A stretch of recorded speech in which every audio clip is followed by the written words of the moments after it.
So imagine I'm sitting alone in my apartment. My spacious living room is devoid of furniture.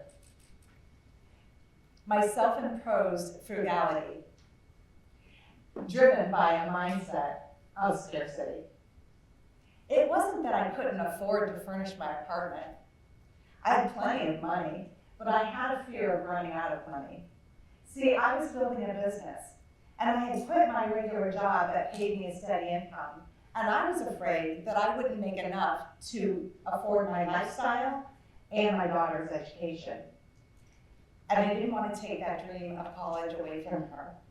And so I hid this dirty little secret from all of my friends, and of course my family knew, but I hid this dirty little secret, hoping that nobody would find out as I'm trying to save money. One day, a friend stopped over, and she was shocked at what she saw, and she gave me a wake-up call. She said, Anna, you're a professional woman. You're a financial advisor, and you don't even have a couch. Well, that was embarrassing, but she was right. And that was when I decided I would end my self-imposed frugality and live the rest of my life with a mindset of prosperity and not scarcity. So how do we cultivate this wealth-building mindset? Well, the first thing is we have to be intentional. We have to be clear about what we want and why we want it. And in order to do that, well, let's start over. Let me give you an example. Let's say you're fundraising and you're asking for money for a general cause, let's say Wounded Warriors. And you say to your friend, hey, I'm raising money for Wounded Warriors. Would you get a donation? Very likely that you would get a donation. Everybody wants to help. But if you give a focused cause and you say, I'm raising money to help a wounded veteran with a wheelchair ramp into his house, there's something that somebody can get behind, and you'll probably get more money because they want to help that person in that way. It's very specific, very clear. But money is not just about math.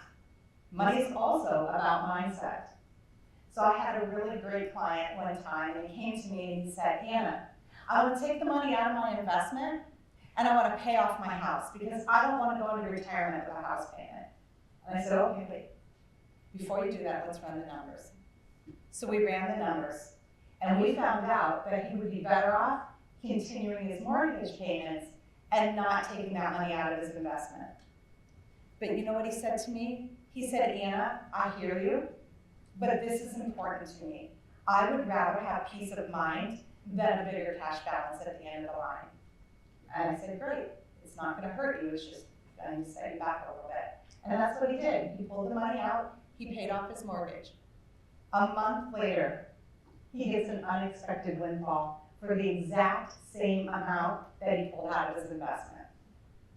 So that was a lesson to me to stay true to your values, trust your instinct, and know that money is not finite. It is limitless, and it will come to you if you set your intention and you're true about what it is that you want and what it is that you need. One of the biggest fears that I hear from my clients is this fear of running out of money, especially as they're approaching retirement.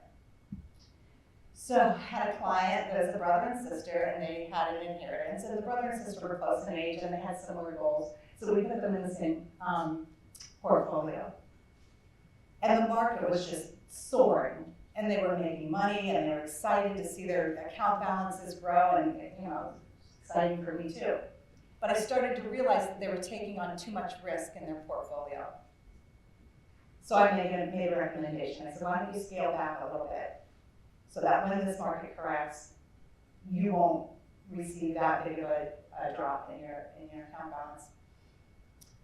And he said, Anna, I just can't right now. I just want to wait till this certain marker hits. And when that certain marker hits, then I'll scale back. We never hit the marker. The market corrected, and he lost significant losses in his portfolio. The other client took the recommendation.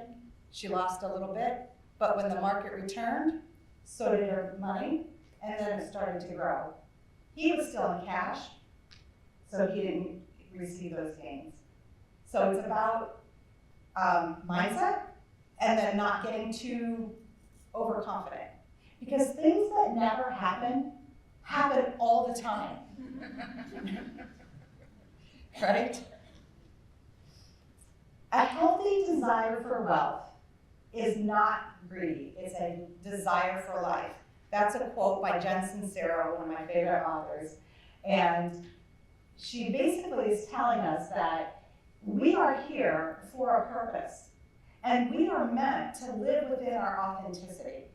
And if we don't embrace that, we won't be able to live the life that we were expected to live. So it's okay to want money. It's okay to pursue money. Because when you're doing that, what you're pursuing is your own authenticity. So to be happy in life and to set your money in motion, what you need. You need clarity, you need specifics, and you need a positive mindset. Thank you.